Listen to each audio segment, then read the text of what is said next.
Now, they call me Pete the Particle. I love a bit of sweet corn. Now, I am completely consumed by carp fishing. I go 3 nights a week, I go 9 months of the year. I cannot get enough of it. But when it comes to tackle and bait, I have the very best that money can buy. If it gets me further, faster and fatter, then I'm having it. All right, Baz. Hello, Pete. Lovely to see you, mate. Now, Pete and I both love our carp fishing, but Pete has a bit more time and a bit more budget to play with. I simply don't. I've got the missus at home, I've got the kids at home, I've got the mortgage. Doesn't mean I don't try and get out. I'll get out when I can, maybe once a month. I just don't have the budget, though, to buy the most expensive tackle that's out there. Pete and I are much the same. We're just at different ends of the same scale. Now, my alter egos may be a little extreme, but we can maybe see shades of ourselves in both of them. But today we're going to look at some stuff from Daiwa that will definitely appeal to Pete and should also be very much at home for Barry. To set the scene, I'm tackle testing, as we've done many times before, but rather than just, take it out for an hour or so, the tackle, I'm going to look at a lot of Daiwa stuff, but I'm going to do a night, maybe even 2. So this is a Daiwa shelter, there's a Daiwa bed behind me. What we're going to deal with right now is how I'm going to tackle the fishing side of it. So here on my right hand side, these are tournament infinity rods. These are 325 test curve, and they are matched with tournament Basia 45 SCW, and that's slow cross wrap reels. That is just about as good a kit as you can get.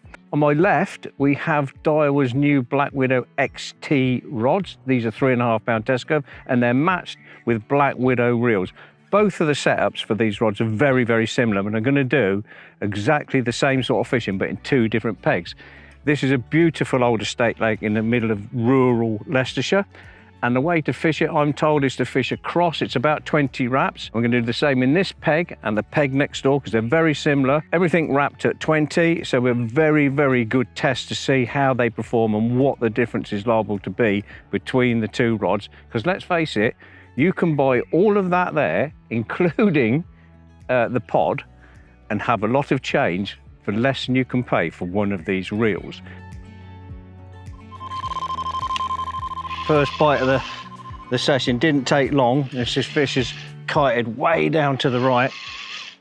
And there's a lot of lilies in close, so we'll have to give him a bit of stick. But casting wise, 20 wraps, absolutely no problem for the Infinity. We fished the 3 bait stringer, and yeah, it just ate that up. 20 wraps is nothing.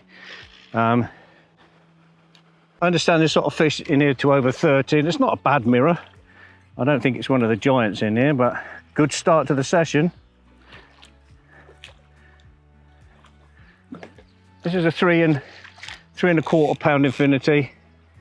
Yeah, it's quite a progressive action, but it's certainly not heavy. I mean, but I think the X45 carbon is incredibly light, but it's more to do with the energy release on the cast. We'll have a look at that when we go back out. But let's just get this fish in the net. Here he comes.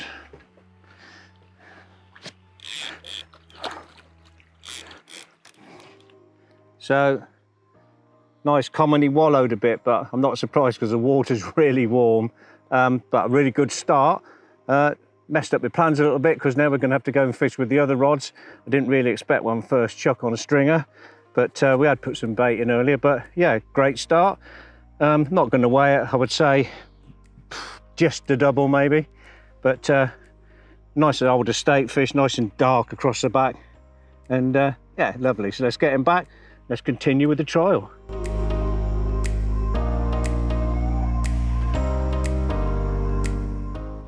So it's the middle of the night, alarm's gone off, I've been fast asleep, and we've had this. So I'd say a mid-teen common. I had it in the second swim, so I've now had a fish on both of the rods, which has allowed me to form an opinion of the Black Widow XT as well as the Infinity. But I'm getting absolutely eaten alive with mozzies and midges. So I'm going to pop this back, and it does give me an opportunity to form an opinion of the rod, which I'll do as soon as we've got this fish back in, and hopefully we'll catch another one when it's light. Well, it's a proper carper's dawn It's 5:30. It's been a very warm night and the action's been constant rather than fast and furious. And we're into what feels like a better fish with the Black Widow XT. We're in the swim 2. And we keep swapping between them, but this fish is sort of headed off up the lake. But there's a couple of things you could see immediately with these rods.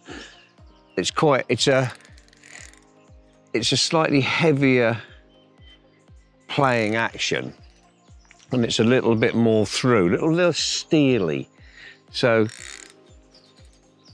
it sort of will absorb a little better probably than the Infinities. Casting wise, they haven't got the compressive power of the X45, so they're okay, but obviously the quality of the carbon is altogether different. But I believe these rods are, I think they're 52 pounds, and that's not something you could sniff at for a usable carp rod. I mean, you would price them higher than that, you know. But a little bit heavier in the hand, which again you would expect. But you know, to anybody that is sort of starting carp fishing and wants a dependable rod with a good play and action, there it is. You can see the play and action there. You can't go wrong at it. You really can't. Again, you've got the Black Widow reel. That's been, as you would expect from Daiwa, it's been perfect. They cast well, you don't have any problems, clutch works nicely. That's definitely a bigger fish.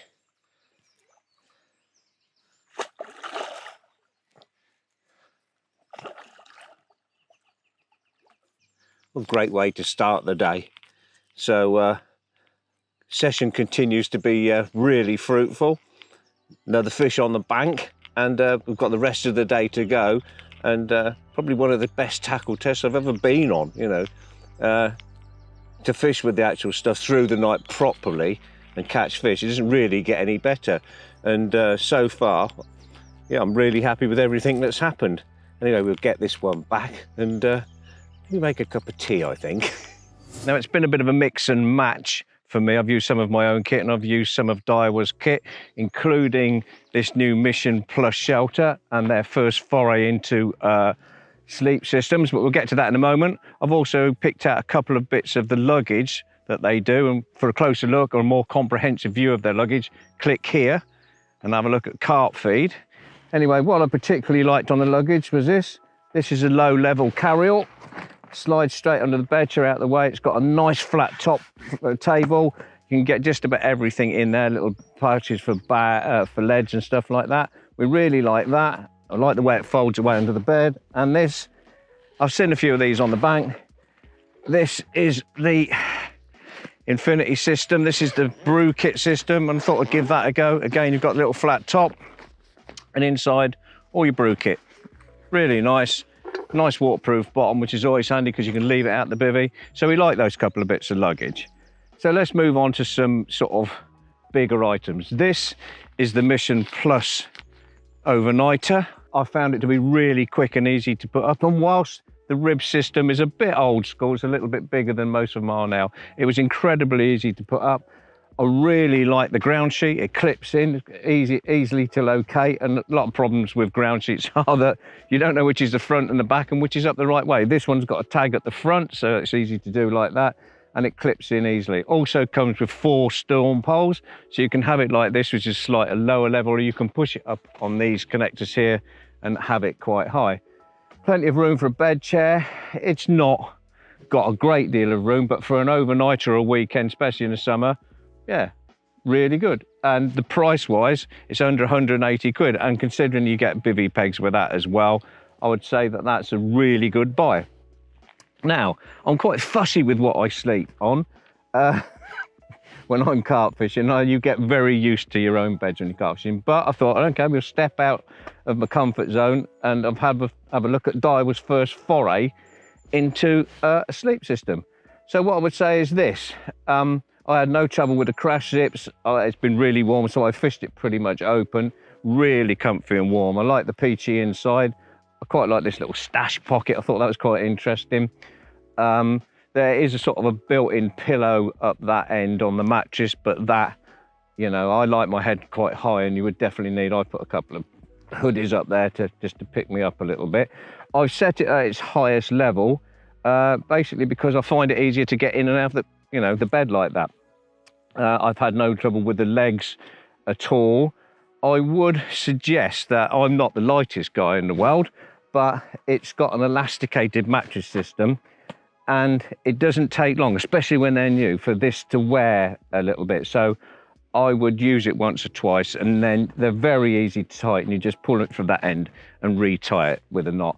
But other than that, for £250, I would say that's a really good effort from Daiwa. It's not the biggest bed I've ever been on in a bivvy, but it's pretty light. I didn't have any problem getting it down to the peg. And yeah, for a weekend or an overnighter, really nice bit of kit. Now, as tackle tests go, this has been something really different. I've really enjoyed it, but to actually do sort of 24 hours with kit, a lot of it not mine, has been really different, and has given me the opportunity to have a long time with this tackle.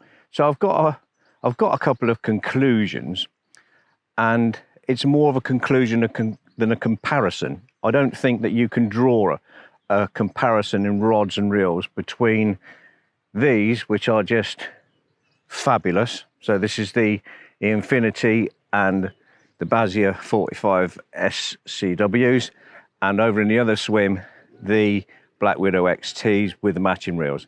It's impossible to draw a comparison, but what I would say is this: carp fishing, much like anything in our lives really, is a journey, and what you start your journey with isn't ever what you'll end your journey with. And those rods over there for £50, and the reels I don't think are that much dearer, is probably a great place to start your journey if you're thinking about getting into carp fishing. They'll work well, there are no problems around them, and they're very, very easy to fish with, and they'll do what you want, whether you want to throw bags with them or throw leads. They're great.